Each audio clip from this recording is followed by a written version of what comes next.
Last weekend in May. Oh well. Hello and welcome to a race for the 2022 Coca-Cola 600 from Charlotte Motor Speedway. We are back to NASCAR for this final weekend in month of May, and no, I'm not ignoring the greatest spectacle in racing. But for now, we're focusing on the Coke 600. 600 miles of racing in NASCARs around a 1.5 mile oval. Whoever thought this was a good idea back in 1960s or whatever, whenever they created it, clearly had a death wish. Or just really hated stock car drivers, because that amount of racing in these cars for that long is just ridiculous. But maybe it's not that ridiculous, as they're entering a modified NASCAR into Le Mans, so, you know, anything can happen these days. So, we've already mentioned the cars previously. I'm not going to go over the track, it's pretty basic. But I will talk about the championship, because this is, after all, a points-paying race, not just for money, so it does have some relevance. But NASCAR have decided to not even make it that simple and add the playoffs. So, the playoffs are a system where it's like you get in most American sports. At the end of the championship series, you will then have a tournament to decide the winner. It doesn't really make sense for motor racing, but, you know, I won't go into that. But if you do want to know more, check out Slapshoes' channel on his amazing videos, but check out the one entitled, I think it's called, Why the Playoffs Are Stupid and Bad, which is an apt title, because playoffs are stupid and bad. They incorporate a win and you're in system, which means that, well, you win and you're through to whatever the next round of the playoffs is. In the regular season, that means the first round, the round of 16. So 11 drivers have won a race this season, which means 11 drivers are currently locked in to those 16 spots. The rest are taken up by points, so whoever's next in points. So then there is a points table. Confusion again, there's like 2 points tables. But this points table is led by a driver who has one win at Dover, I think it was, and that is my favourite driver, Chase Elliott. So, good things.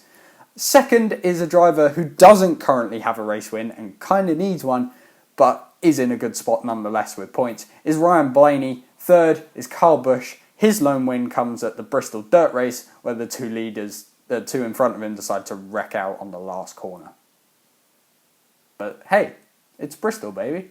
So that is kind of it for this race. It's a big, long race that starts in the evening and goes late into the night. So that is kind of its appeal.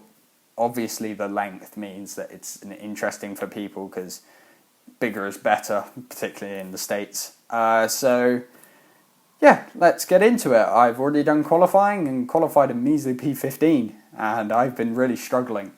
It's been like dirt track, which is not very quick on asphalt. But we'll see how it goes.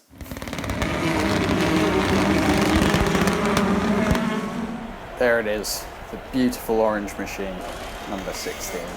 One thing I forgot to mention about this race, it takes place on Memorial Day in America, and all the teams run kind of patriotic liveries and have a vet name on where the driver's name would usually be. So, you know, they honour the servicemen and that, and they have a fly past and stuff. Yeah, it's a cool event. And obviously one-off liveries are always nice. So here we go. Charlotte Motor Speedway, Coca-Cola 600.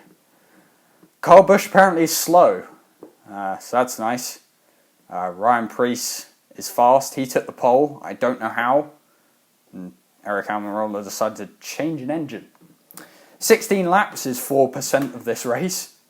So here we go. To the green, Robert. Be ready. Ready. Green's out. Let's go. Off the line. Oh, apparently Kyle Busch is slowing, yet he's still faster than us. Up into fourth, and we'll leave it there for the rest of the race, hopefully. If not, we've crashed. Lovely, nice down on the inside here. My car is set up and extremely loose. I don't know if you saw that on the loading screen.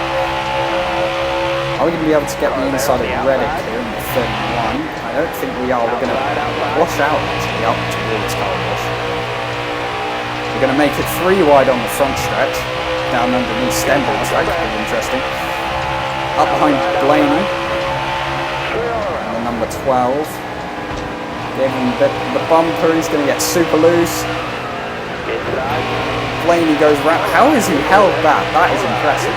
Are we going to get a bump from Stenhouse? Maybe a little bit of a touch. Reddick's now our main man. We're looking at the top 10 coming up soon if we can get a good run here.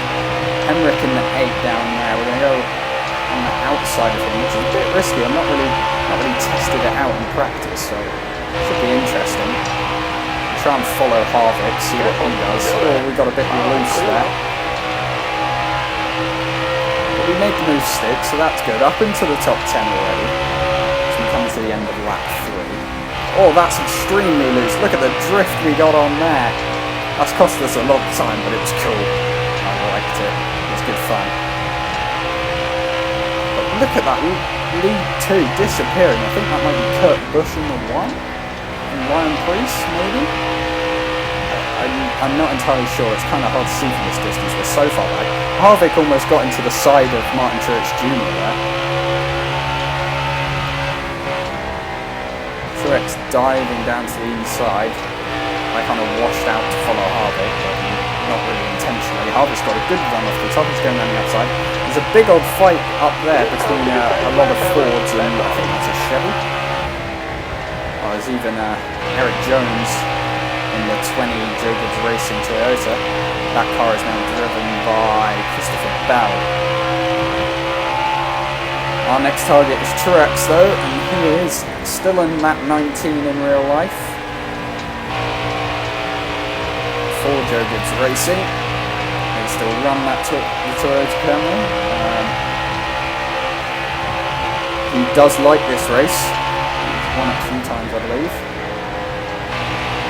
Certainly won it in the most dominant fashion. And I would expect him to run well this weekend. Up the inside we go. Into turn 3, we've got a bit low down, got on the apron, slapped it to the side of him, pushed him wide. It was not very kind. We got all loose on exit as well. Almost on the oval course. Only 10 to go, so we've got to make our moves quick if we're going to make it into the top 5 here. A bump mid-corner from Truex is going to send us up towards the wall. We're in the wall. That was not very friendly. Bumps on the straight are fine. In the corner, you really cannot hold it around here, particularly with my loose setup.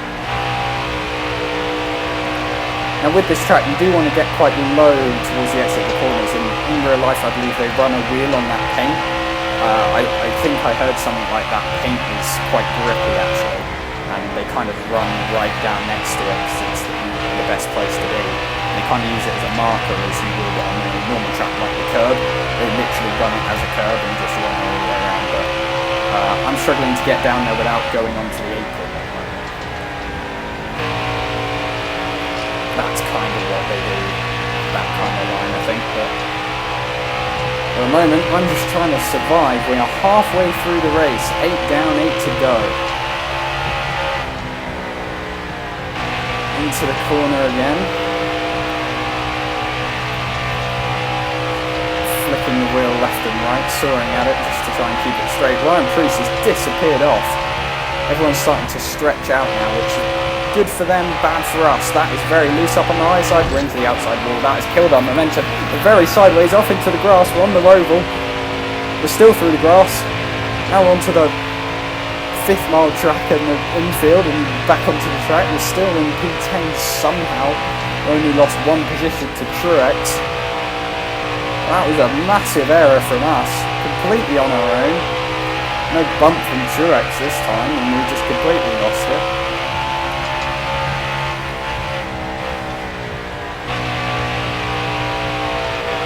Feathering the throttle to try and keep it out of all that time. This has not been a very successful race, and it's also been quite boring, I'm afraid.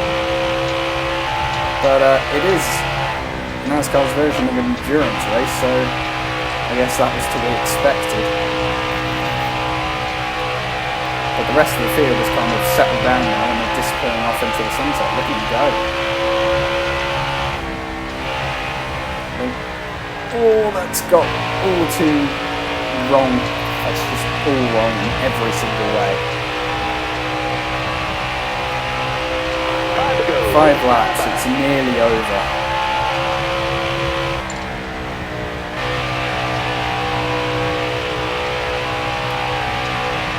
Let's have a look at our lap times. Best is 29.9.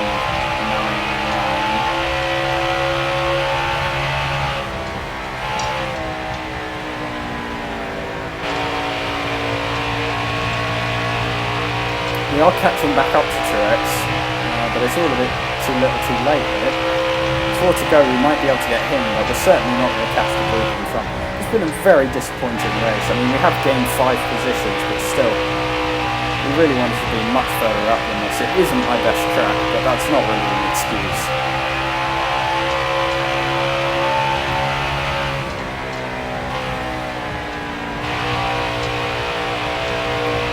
Just running in the middle of the track. And we go up high, right up against the wall. We'll try it. Let's call it front stretch on this. Oh, the cut back down lost the rear a bit, but he gave him a bit of a bump. There we go. Got a load of that Truex. Now I'm going to bump him in. See if we can get close enough. Not that tight. Not happening. We got a good exit though, he says. Up underneath. This might even be a clean move. Got one peeking outside. All clear. Lovely job. Into turn 1. Clean ahead. No messing. And somebody's blown up. That is someone actually blowing up. Wow. That's drama for you. That's, I think, Alex Bowman in the 88. He now drives the 48 that Jimmy Johnson used to drive. After Jimmy Johnson retired. His car is technically now the 5. The 88 became the 5, driven by Carl Larson, last year's champion. This could be a P8 on the cards here. It's going to be a lunge into the last corner on Clint Boyer. This car's now driven by Chase Briscoe, I believe, the 14. Oh, it's going to have to be a really good exit if we're going to make it work. Round on the top, side draft. We got him P8. Hey, driver, that's a top. It's not exactly perfect, but it's good enough for us. Well, that was slightly disappointing for the Coca-Cola 600, but this is a big race to finish off May. It is the last race, although this video is not the last month of May video, but it is the last race. It's a good finish to the year, in my opinion. I like it. I like the race. I like the idea. And honoring the vets is kind of cool. Oh, there's a replay of us dumping Ryan Blaney. But yeah, thank you very much for watching if you made it this far. I'm sorry that wasn't the most interesting race. Thank you very much for watching if you made it this far, and I will see you all next time for the Indy 500.